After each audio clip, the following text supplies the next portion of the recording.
Okay, well, welcome to the latest segment of the Anti-War Room. This is Tom Andrews from Win Without War, and once again, John Isaacs, Counsel for Livable World on my left, Darcy Scott Martin from True Majority on my right, and this has been a very busy week in the nation's capital, and we're going to talk about that right now.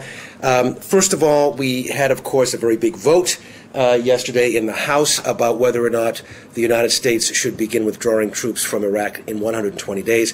But on the very same day of that vote, there was a report that was issued by the White House of the so-called benchmark progress report of what was happening in Iraq. And of course, for anyone looking beyond the spin, it was a very, very sobering report. The Iraqi military has actually become weaker since the surge began.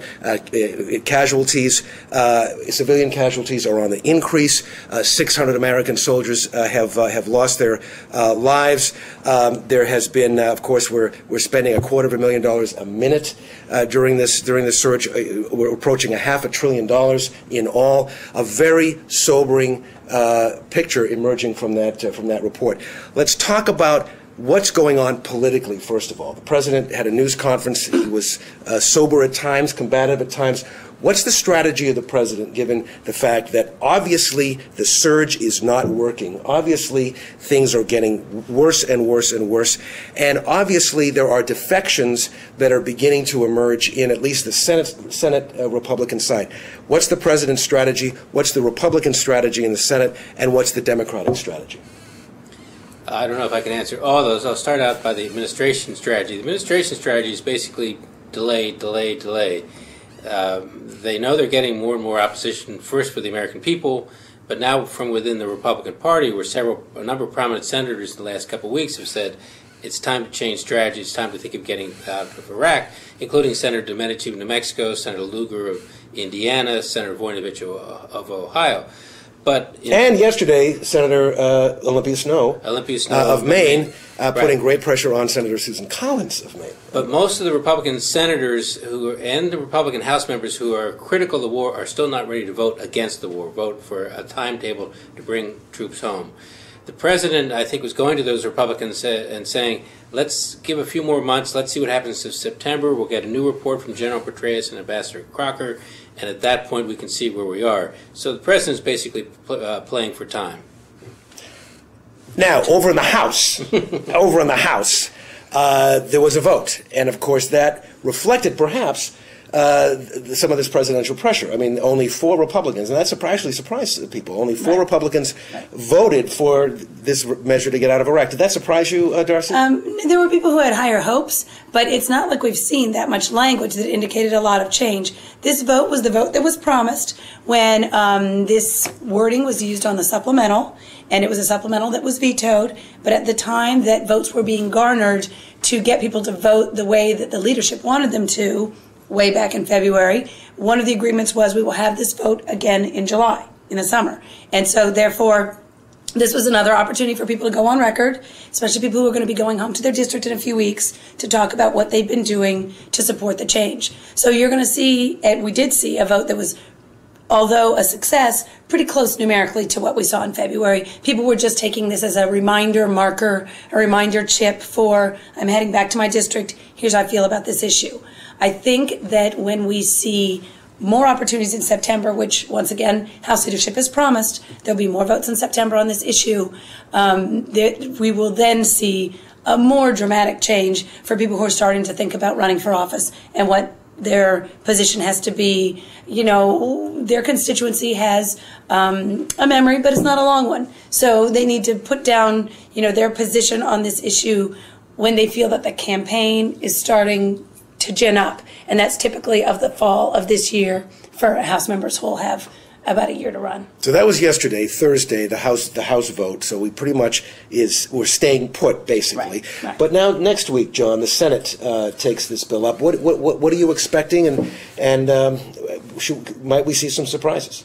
The Senate is considering the annual defense authorization bill, and they actually had a vote this week on an amendment by Senator Jim Webb of Virginia, saying that the soldiers who are being deployed to Afghanistan and Iraq should have more time at home. They shouldn't keep being sent over and over with very little time in the U.S. Seven Republican senators did support that, which is a pickup from the past. But next week there are going to be more significant votes. Senator Levin of Michigan, Senator Jack Reed of Rhode Island are offering an amendment basically to start troop withdrawals within 120 days and get most troops out, not all, but most That pretty much reflecting what the House voted on yesterday. A weaker version. A weaker version of the House version. Okay. About the same by the end of March. And that'll be a significant vote. But again, I think we have the question, are Republicans only going to use their mouths and talk about problems with the war, or are they ready to vote? And it looks as though, from judging by the House vote yesterday and what a number of these Republican senators are saying, Olympias note to the contrary, that most of these Republican senators are not ready to vote as they're speaking. Of course, they're bringing in all the troops. I mean, they've got Gates coming in. They've got the Secretary Rice not going out on her planned trip to the Middle East. It seems like there's a full court press to try to hold these Republicans, which means a full court press is needed from those of us out in the country to put equal amount of pressure, if not more pressure, on them. And of course, in Maine, as a good example, Senator Collins has got to be having a very difficult time sleeping, knowing that she's got a tough race coming up in 2008, and her colleague Olympia Snowe came out very clearly and said, look, it is time now for action, and the time for patience is over. There's another development, though, that seems to be developing in the Senate, well, it clearly is developing in the Senate, and that is a move to try to take pressure off of these senators by offering an amendment that wouldn't really, it doesn't, from my point of view, my vantage point, it doesn't really change anything, but could give some aid and comfort to those who want to appear as if they're standing up to the president, but in fact are going to take votes that will keep things as they are. And I'm thinking specifically of the Salazar-Alexander amendment that would implement the Iraq study group, but would make things optional. That would make it, again, it would be based upon conditions on the ground, just as the president is saying. Of course, we'd like to take troops out based upon conditions on the ground. Are they going to be able to get away with that? I just talked to a reporter moments ago who said that they seem to be approaching 60 votes. Will they be able to get away with that, number one, in terms of the Senate vote? And number two, will they be able to get away with it in terms of pulling the wool over the eyes of their constituents? I don't think so. They can say, oh, I'm voting for this amendment, but as Senator Harry Reid said yesterday, it's a toothless amendment. It doesn't really do anything. It endorses some recommendations that were made 7 months ago that really have been passed over, and it's time to move to take out troops. I think the American public wants the troops out, and when they see these Republicans voting for these toothless amendments, they're going to say, that's not enough.